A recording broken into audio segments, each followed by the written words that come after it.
सबक नंबर 3, मराठा सरदार भोसले का बहादुर और काबिल खानदान। बेचैनी और इंतशार का जमाना। एक तरफ संतों ने लोगों के दिलों में भक्ति का जज्बा पैदा किया, तो दूसरी तरफ बहादुर मराठा सरदारों ने महाराष्ट्र में हिम्मत और बहादुरी की रवायत कायम की। ये ज़माना बेचैनी का था। महाराष्ट्र में आदिल शाह और निज़ाम शाह के दरमियान अक्सर लड़ाइयाँ होती रहती थी, जिसके लिए इन्हें फ़ौज की ज़रूरत पड़ती थी। फ़ौज में मराठा सरदारों को शामिल करके फ़ायदा उठाया जाता था। बहादुर मराठा सरदार। मराठे मेहनती, बहादुर, वफादार और हिम्मत वाले लोग थे। दिलेरी के साथ लड़ना फ़ख्र की बात समझते थे। हाथ में भाले लिए, कमर से तलवार लटकाए, घोड़े पर सवार दिलेर मराठा नौजवान फौज में भर्ती होता था। हर मराठा सरदार हमेशा अपनी खुद की फौज रखता था, और जब ऐसा कोई सरदार सुल्तान के पास जाता तो इसे आसानी के साथ फौज में नौकरी मिल जाया करती थी। बादशाह इस मराठा सरदार को आला फौजी ओहदा देते थे और कभी कभी इनको जागीर अता करते थे। जिस सरदार को जागीर मिल जाती वो अपने आप को इस जागीर का राजा समझता था। बीजापुर के और अहमदनगर के सुल्तानों के पास ऐसे कई बड़े बड़े मराठा सरदार मौजूद थे। इनमें सिंदखेड़ के जाधव, पलटन के निम्बाड़कर, मुधुल के घोरपड़े, जावली के मोरे, एलोरा के भोसले वगैरह शामिल थे। सिंदखेड़ के जाधव और देवगिरी के यादव का एक ही खानदान था। शिवाजी महाराज की मां जीजाबाई सिंदखेड़ के लखोजी जाधव की बेटी थी। बहादुरी की रवायात। ये तमाम सरदार बहुत दिलेर और बहादुर थे, लेकिन इनमें अनबन रहती थी। ये सरदार मुत्तहद होकर कोई काम नहीं करते थे, इसीलिए इनकी बहादुरी से दूसरे फ़ायदा उठाते थे। इसके बावजूद इन सरदारों ने महाराष्ट्र में हज़ारों नौजवानों में बहादुरी का जज्बा पैदा करके दिलेरी और हिम्मत की रवायत को ज़िंदा रखा।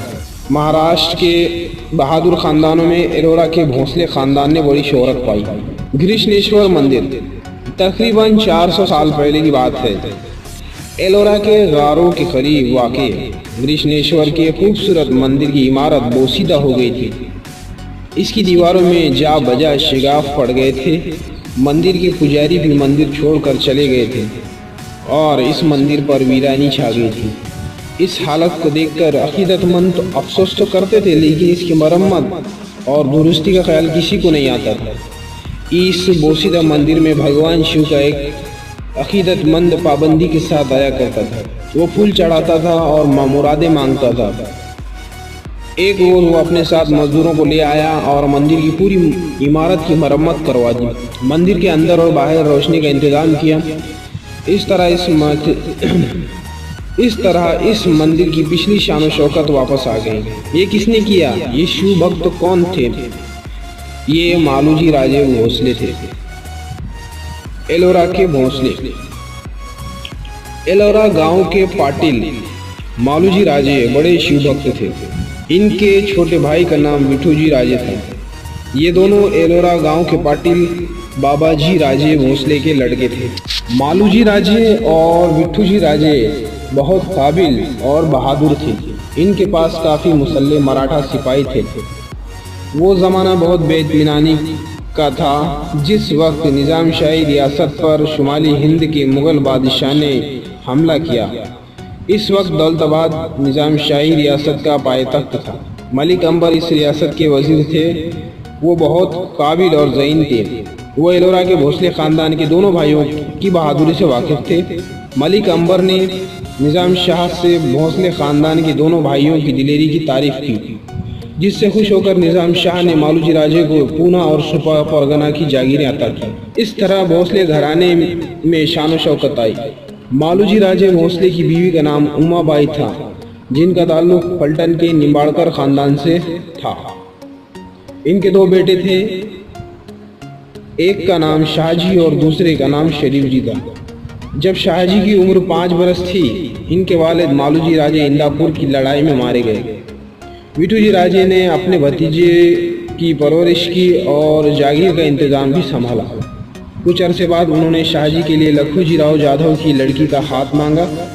लखूजी जाधव की बेटी जीजाबाई बड़ी सलीकामंद और समझदार थी। लखूजी राव ने इस रिश्ते को कबूल किया।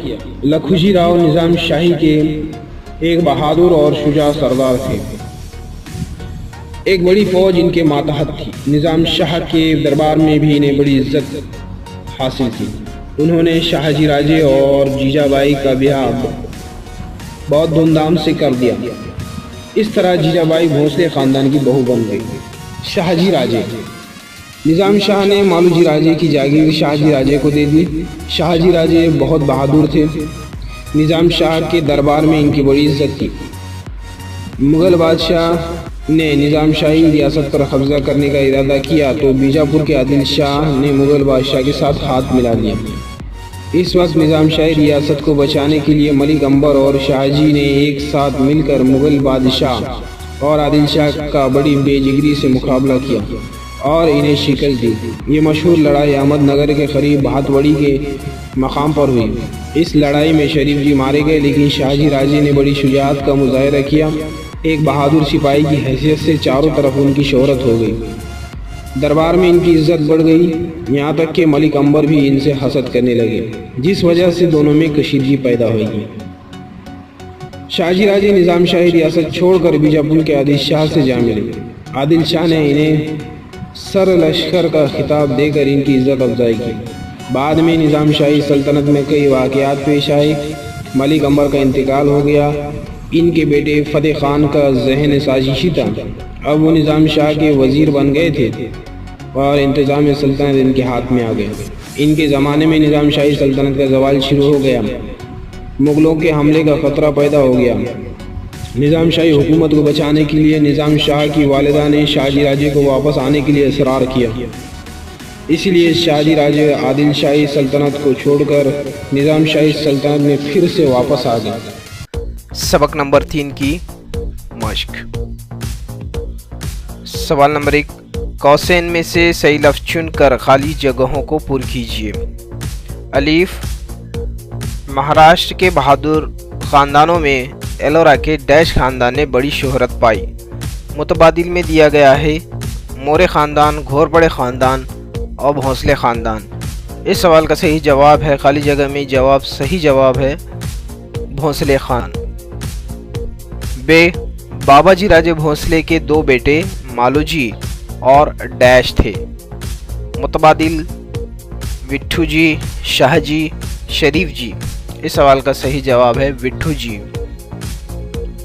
जीम, निज़ाम शाह के बासलाहियत वज़ीर डैश थे। मुतबादिल मलिक अंबर, फ़तेह खान, शरीफ जी। इस सवाल का जवाब है मलिक अंबर। सवाल नंबर 2, मंदरजा झैल के बाहमी रिश्ते लिखिए। इस सबक में बहुत सारे मराठा सरदारों के नाम आए हैं और इनकी रिश्तेदारी समझने में थोड़ी सी परेशानी होती है, इसीलिए ये सवाल दिया गया है। अलीफ में मालूजी राजे और विट्ठू जी राजे, ये आपस में भाई भाई का रिश्ता था इनका। बे में दिया है शाहजी राजे और लखूजी राजे, ये ससुर दामाद है। लखूजी राव ने अपनी बेटी शाहजी राजे को दी थी। जीम, शाहजी राजे और शरीफ जी राजे, ये आपस में भाई भाई का रिश्ता था इनका। और दाल है बाबाजी राजे और विट्ठू जी राजे, ये बाप बेटे थे। बाबाजी राजे ये एलोरा के पाटिल थे और इनके 2 बेटे विट्ठू जी और मालूजी राजे थे। तो विट्ठू जी राजे और बाबाजी राजे, इनका रिश्ता बाप बेटे का है। सवाल नंबर 3, सुतून अलीफ और सुतून बे की मुनासिब जोड़ियां लगाइए। सुतून अलीफ में दिया गया है अलीफ सिंदखेड़ के, बे फल्टन के, जीम जावली के और दाल मुधुल के। बे में दिया गया है number 1 Nimbalkar, number 2 Ghorpade, number 3 Bhosle, number 4 More, number 5 Jadhav. अब हमें इनकी सही जोड़ियां लगाना है जो तीर के निशान से लगाई जाएंगी। अलीफ की सही जोड़ी सिंधकेड़ के जाधव के साथ लगेगी। बे की जोड़ी फलटन के निम्बाड़कर के साथ लगेगी। जीम की जोड़ी जावली के मोरे और दाल की जोड़ी आखिर वाली जोड़ी मुधुल के घोरपड़े। इस तरह से ये सही जवाबात, सही जोड़ियाँ तीर के निशान के ज़रिए दिखाई हैं। सवाल नंबर 4, हर सवाल का जवाब एक जुमले में लिखिए। सवाल नंबर 1, कृष्णेश्वर मंदिर को पिछली शान व शौकत किसने दी? इसका जवाब सही जवाब है इसका सही जवाब है कृष्णेश्वर मंदिर को पिछली शान व शौकत मालूजी राजे भोसले ने दी। बे, निज़ाम शाह ने मालूजी राजे को कौन से परगनों की जागीर अता की? इसका सही जवाब निज़ाम शाह ने मालूजी राजे को पूना और सुपा परगनों की जागीर अता की। जीम, निज़ाम शाही रियासत को बचाने के लिए कौन बेजिगरी से लड़ा? इसका सही जवाब निज़ाम शाही सल्तनत को बचाने के लिए मलिक अंबर और शाहजी राजे बड़े बेजिगरी के साथ लड़े। दाल, आदिल शाह ने शाहजी राजे को कौन सा खिताब दिया? इसका सही जवाब आदिल शाह ने शाहजी राजे को सर लश्कर का खिताब दिया था। शाहजी राजे आदिल शाही सल्तनत को छोड़कर निज़ाम शाही सल्तनत में वापस क्यों आ गए? इसका सही जवाब है निज़ाम शाह की वालिदा ने शाहजी राजे को वापस आने का इसरार किया था, इसलिए शाहजी राजे आदिल शाही सल्तनत को छोड़कर निज़ाम शाही में वापस लौट गए। तो इस तरह से हमने इस मश्की सवालात को हल किया। शुक्रिया।